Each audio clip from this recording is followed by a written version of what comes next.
So today I'm taking a look at a Linux distribution I've never looked at before, which is always unusual because I've literally looked at hundreds of different Linux distributions over the years.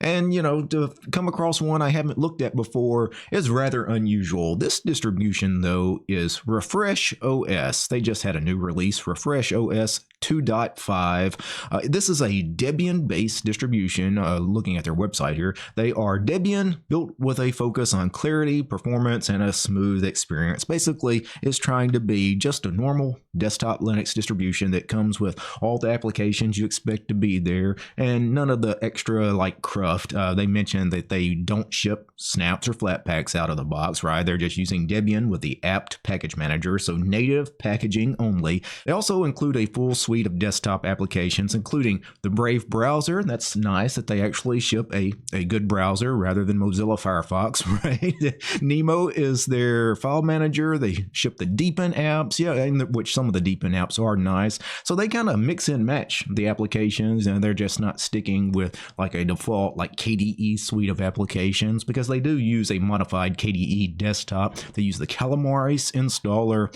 Looks like we're going to get the LibreOffice suite. We're going to get a GIMP out of the box as well. So yeah, for me, I can tell you I would be very happy with that list of software packages that are installed here. So I would be fine for that. Of course, I probably wouldn't use KDE Plasma myself. You guys know I love tiling window managers, but it looks like a really neat Debian-based distribution. So I'm going to go ahead and grab this latest ISO. This ISO, by the way, built on Debian 12, Debian 12.11, so the last point release of Debian. So it's based on Debian stable.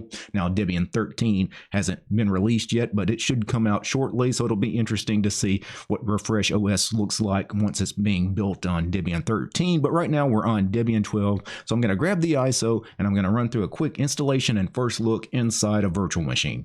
So I've created this virtual machine here and booted up the ISO, and I gotta say, even in the live environment, I really like the look and feel of this thing. Beautiful wallpaper. You got the dog here, cute little dog. Really nice plasma theme as far as like your panel and system menu here. It's got a little bit of blurring. Yeah, just really nice. Overall, I like the look and feel of it. Very traditional. I think people coming from Windows, for example, would be very comfortable with how KDE Plasma is laid out here. I'm going to go ahead and click the icon here for Install Refresh OS, which I'm assuming is going to launch us directly into the Calamares installer. It does. Now I'm going to quickly run through the installer. So American English is the language of the installer. That's fine for me. It has correctly chosen the central time zone in the US for me, so I don't have to do anything. It has correctly chosen English US for my keyboard layout, so I don't need to do anything. And then erase disk is what I'm going to choose. I'm going to give the entire virtual hard drive of this virtual machine over to Refresh OS. If I was dual booting, I would need to do some manual partitioning, but for purposes of this video, I'm just going to give the whole disk to Refresh OS. For swap, I will choose swap file. For a file system, I'll choose extend4 because it's the default, but you do have other options. You do have Btrfs if you prefer Btrfs. Then I'm going to click next. Now let me create my username. So I'm going to call my user DT. Let's create a host name for the computer. I'm going to call this computer Refresh OS-VM. That way, if I ever SSH into this virtual machine, I know which virtual machine I'm SSHing into, right? It's the Refresh OS virtual machine. And then let me create a strong and complicated password for my DT user, and then repeat the strong and complicated password, and then log in automatically without asking for a password. That's ticked off by default. Leave that ticked off. For security reasons, you always want to have to log in to get into your computer for privacy reasons. And then use the same password for the administrator account. You can tick this on. That way your sudo password is the same as your user's password. In my case, the DT password is the same as the sudo password. That way I don't have to remember two different passwords.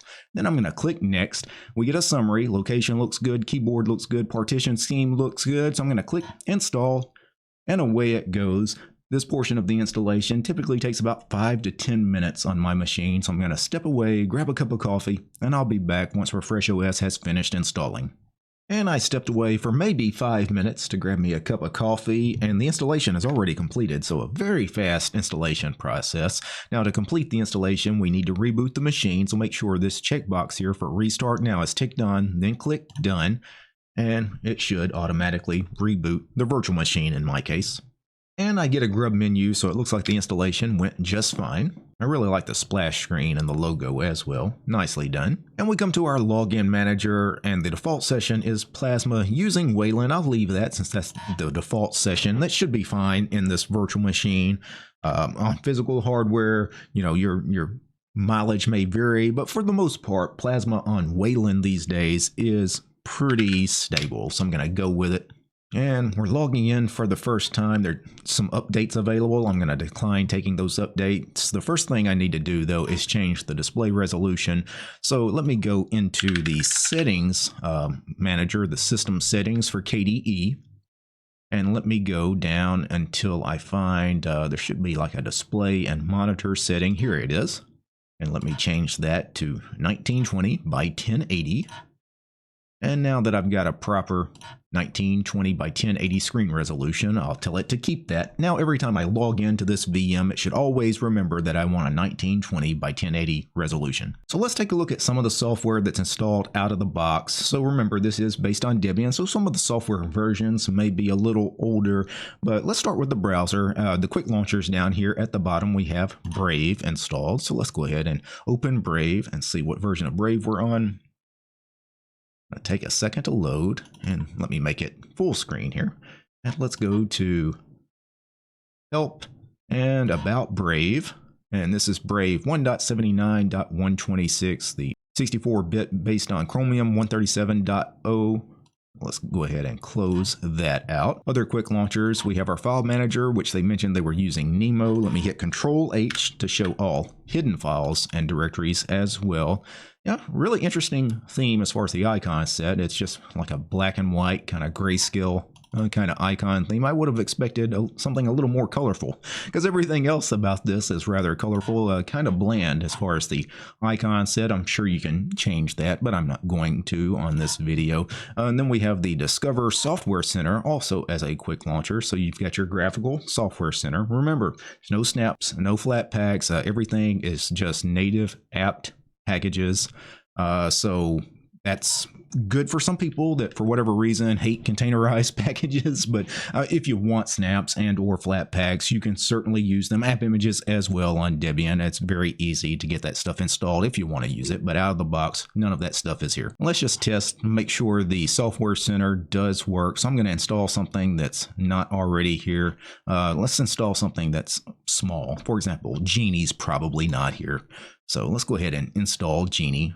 I click on it. I don't do much with Discover. Where's the install button? It's right here. Okay, and let me click install. I was expecting like a big, like a shiny button, but it's actually kind of not all that obvious where the install button is. Maybe the KDE guys and the Discover guys should work on that. Let me give my super secure password. Of course, you have to enter a password anytime you install or remove software or update software on Linux. You always have to give a sudo password.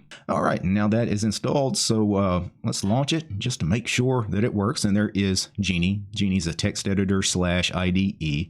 Looks like it installed just fine, so the software center does work. Let's go through the menu system and see if there's anything else interesting that is installed. Now, it's interesting how they've got the menu here.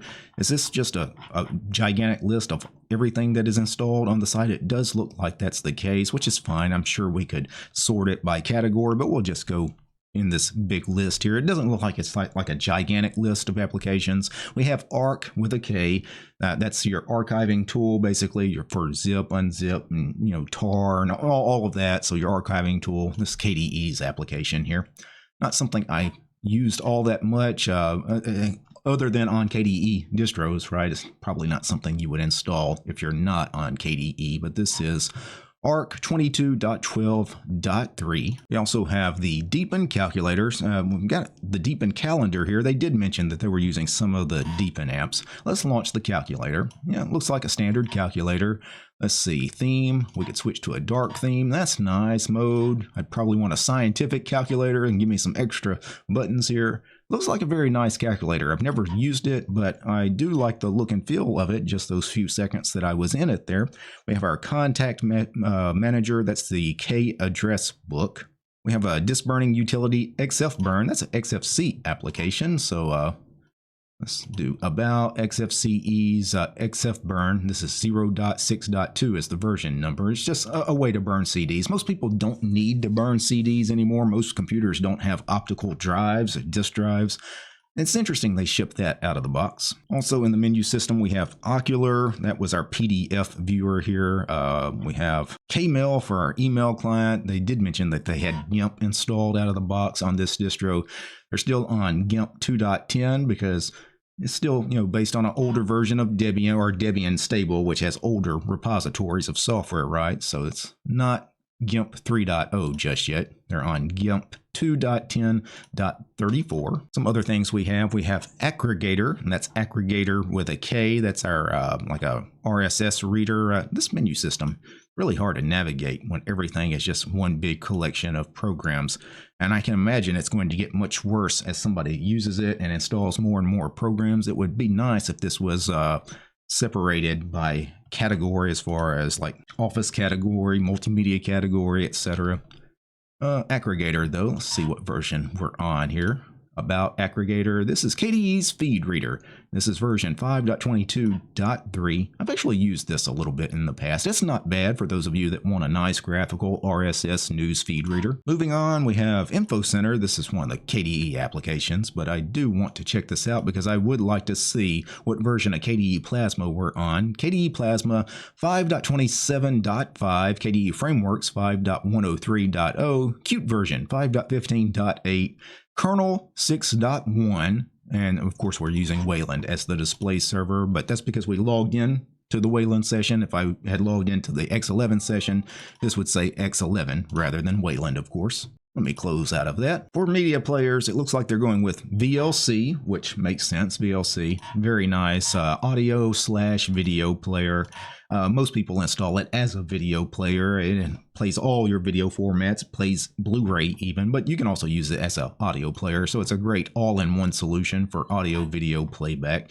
This was which version? Version 3.0.21. We also have LibreOffice installed. LibreOffice Calc is the spreadsheet version. Or it's the spreadsheet program that's part of the Office suite. So basically you can think of it kind of like Microsoft's Excel.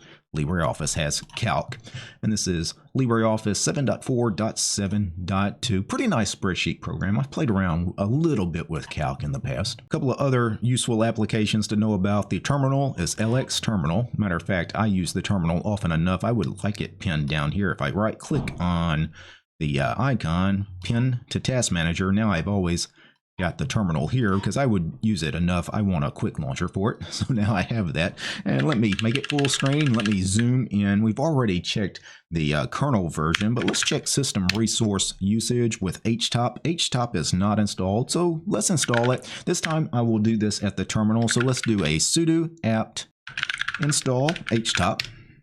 Give it my sudo password. HTOP's not a very big program, so it should install in just a couple of seconds. And then let's run HTOP.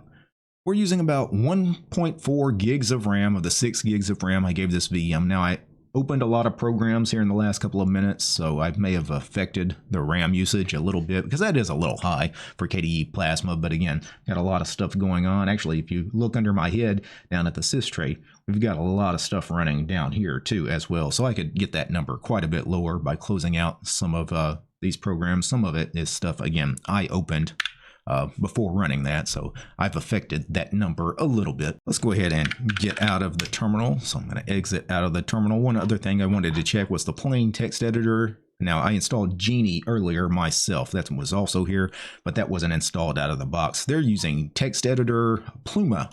I believe that is the text editor that comes with either Mate or Cinnamon. Pluma is the one that comes with Mate. Yeah, Pluma is a small and lightweight text editor for the Mate desktop. You can see this is Pluma 1.26.0.